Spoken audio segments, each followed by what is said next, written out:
A very good morning, students. How are you? And this is your online classes. And today we will doing the revision of chapter 12 of your grammar book. So let's start. Enjoy your study.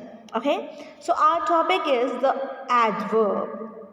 An adverb is a word that modifies the meaning of a verb. An adjective or some others adverbs, as he ran fast. Here, fast modifies the verb ran. The boy is very dull. Very modifies the adjective dull. The army fought very bravely. Very modifies the adverb bravely. So यहाँ पर हम ये समझने की कोशिश करेंगे adverb क्या है। एडवर्ब मतलब होती है किस एडवर्ब क्या करती है, किसी भी वर्ब को मॉडिफाई करती है। वर्ब क्या होती है, क्रिया होती है, जो भी हम कार्य कर रहे हैं, जिन शब्दों से हमें किसी भी कार्य को करने का बोध होता है या जानकारी होती है, उन्हें हम वर्ब कहते हैं। जैसे कि मैं बोल रही हूँ, तो ये भी एक क्या है, वर्ब है, बोलना। ठीक है, मैं लिख रही हूँ या मैं वॉक कर रही हूँ, I am walking, I am writing, ये तो सब क्या हो गया, वर्ब हो गया, है ना। और उस वर्ब को जो मॉडिफाई करेगा वो क्या हो गया, एडवर्ब हो गया। जैसे कि ही रैन, वो भागा, बट ही रैन फास्ट, वो तेजी से भागा। तो यहाँ पर जो फास्ट आया उसने वर्ब को मॉडिफाई कर दिया। ठीक है, तो वर्ब क्या थी, रैन थी, और उसको फास्ट से मॉडिफाई हो गया कि वो बहुत तेजी से भागा। The boy is very dull, very modify the adjective dull, लड़का बहुत डल है। तो यहाँ पर वेरी लग गया कि लड़का बहुत ज़्यादा डल है ना, तो उससे आप जो लड़का डल था वो क्या हो गया, मॉडिफाई हो गया। The army fought very bravely, very modifies the adverb bravely. तो जो आर्मी है वो बहुत बहादुरी से लड़ी, तो यहाँ पे जो ब्रेवली है उसको मॉडिफाई कैसे किया, वेरी से किया, है ना, कि जो सेना है वो बहुत बहादुर है। तो यहाँ पर जो अब हमने जो भी एग्जांपल्स देखे उसमें, जैसे कि ही रैन फास्ट, उसमें fast, the boy is very dull, इसमें very, the army fought very bravely, इसमें भी वेरी, ये सब क्या कर रहे हैं, वर्ड्स वर्ब को मॉडिफाई कर रहे हैं और अच्छे से समझा रहे हैं कि वो जो काम हो रहा है वो किस तरीके से हो रहा है। अंडरस्टैंड। तो ये जो वर्ड्स हैं फास्ट, वेरी, और ये क्या है, एडवर्ब है। तो जो वर्ब को और अच्छे से मॉडिफाई करता है वो क्या कहलाता है, एडवर्ब कहलाता है। यानी कि जो क्रिया को और भी अच्छी तरीके से हमें समझा देता है, जो भी हम काम कर रहे हैं उसको हम किस तरीके से कर रहे हैं ये समझा देता है, वो एडवर्ब कहलाता है। अब है position of adverbs. Adverbs are generally placed near the words which they modify as the boy ran quickly, the old man said sadly. मतलब जो एडवर्ब है वो वर्ब के बिल्कुल पास में ही लगता है जनरली। जैसे कि आपको यहाँ पर एग्जाम्पल में बताया गया है, द बॉय रैन क्विकली, लड़का बहुत तेज़ी से भागा। The old man said sadly, जो बुजुर्ग आदमी हैं वो दुखी होकर बैठे हुए हैं। ठीक है, adverbs are usually placed before adjective. Other adverbs are very dull, very bravely, after the object of the, मतलब ये है कि एडवर्ब का यूज़ हम कहाँ कहाँ कर सकते हैं। तो बिफोर एग्जेक्टिव कर सकते हैं, और other adverbs as very, very dull, very bravely. तो हमने क्या करा, एग्जेक्टिव से पहले इसका हमने एडवर्ब का यूज़ करा। ठीक है, आफ्टर द ऑब्जेक्ट और transitive verbs. The girl answer the women wisely. तो यहाँ पर the girl answer the women wisely, तो इसमें हमने क्या करा है, ऑब्जेक्टिव के बाद लगाया है। The adverbs may be placed before the verb as he knowingly insert me, इसने मुझे जानकर इंसर्ट किया है। तो इस सेंटेंस में एडवर्ब क्या कहाँ पर लगा है, वर्ब से पहले लगा है। ठीक है, तो इस पॉइंट में आपको क्या बताया गया है कि एडवर्ब का यूज़ हम कहाँ कहाँ कर सकते हैं।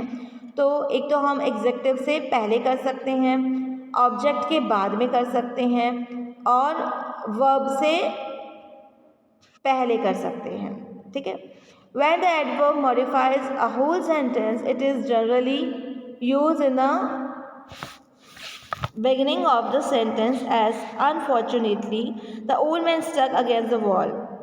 कई बार क्या होता है कि एडवर्ब जब मॉडिफाई करता है तो वो कभी कभी सेंटेंस के शुरुआत में भी हमें लगाना पड़ता है। जैसे कि unfortunately the old man struck against the wall, तो यहाँ पर जो एडवर्ब लगा है अनफॉर्चुनेटली वो कहाँ लगा है, सेंटेंस के पहले लगा हुआ है। The adverbs always, never, often, sometimes are usually placed before the verb, they modify except the verb to be as. अब जो भी एडवर्ब हैं specially always, never, often and sometimes, ये जनरली क्या करते हैं, पहले ही रखते हैं, है ना। He always stand first in the class, he is never late. तो इस तरीके से इनका यूज़ होता है कि आप पहले भी लगा सकते हो उसमें और इसको आप बाद में भी लगा सकते हो। Adverb enough follows the word is modified as good enough. Adverb only requires great attention. Its use generally is placed before words is modified. His brother only lived for their sake. It means his brother did everything for their sake. He gave a rupee only. It means that more may be expected. अब इसमें क्या हो रहा है, only का जो use है वो अटेंशन दिलाने के लिए करा जा रहा है कि उसका जो ब्रदर है वो ओनली अपनी जीविका चलाने के लिए कमा रहा है, या it's means his brother did everything for his sake, अपने जीवन को गुजारने के लिए वो कुछ भी कर सकता है। He sake rupee only, it's means that more may be expected. He gave rupee only, और उसने उसको केवल रुपी ही दिया है। Adverb very is use with positive degree and adverb much is used with comparatively degree। अब यहाँ पे जो adverb है much, उसका यूज़ तो कंपैरिजन के लिए होता है, और एक है very, उसका जो एक पॉजिटिव वे में होता है। Now she is very happy, अब वो बहुत खुश है। शी इज़ मच हैप्पियर, वो अब पहले से ज़्यादा खुश है, right. Very is use with the present principal, और very is use with the present participle, and much is use with past participle. As the story is very interesting, कहानी बहुत रुचिकर है। I am much interested in nature, मैं nature में बहुत ज़्यादा interested हूँ। As is followed by but and other is followed by than, as it is nothing as but foolish. यहाँ पर एल्स का यूज़ बताया गया है और बट का यूज़ बताया गया है कि किस तरीके से आप एडवर्ब इनका यूज़ करेंगे। It is nothing else but foolishness, ये और कुछ भी नहीं, केवल मूर्खता है। He could not do it other than stop it, वो कुछ नहीं कर सकते हैं उसे बंद करने के अलावा, उसे समाप्त करने के अलावा। Enough is generally used in the positive sense and is used after the words is modified, as he is wise enough to advise him. He is wise enough to advise him. Enough का use एक positive sense में किया जाता है।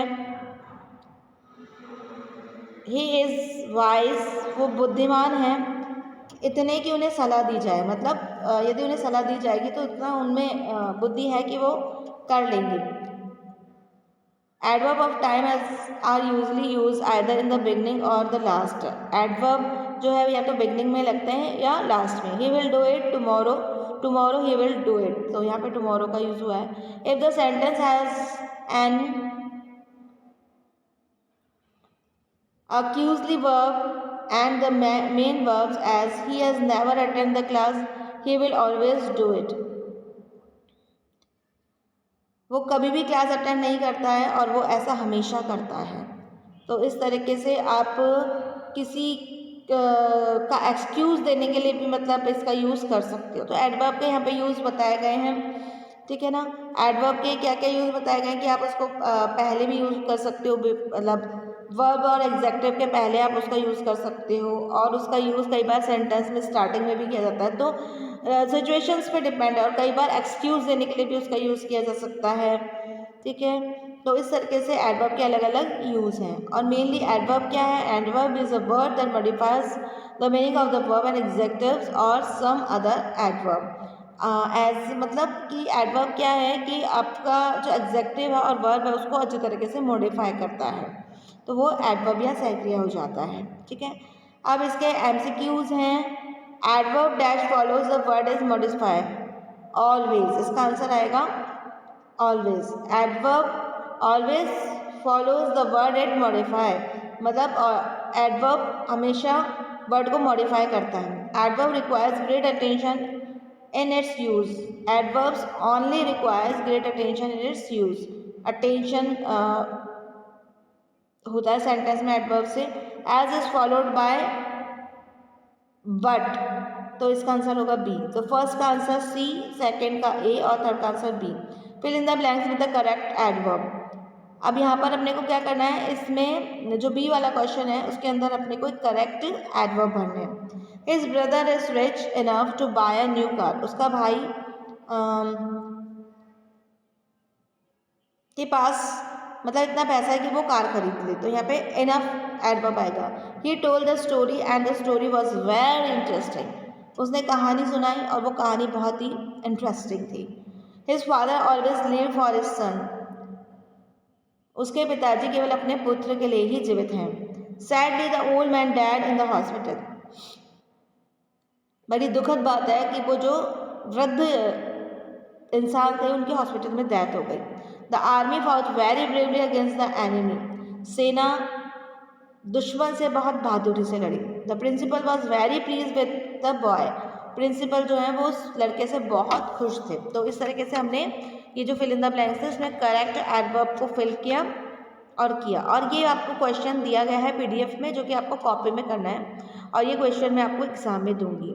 सो our chapter is complete. Now do your work properly, neatly and clearly in proper time and submit your copy on proper time on 16 when you will come. Understand? So thank you so much and read and learn this chapter and do your work properly.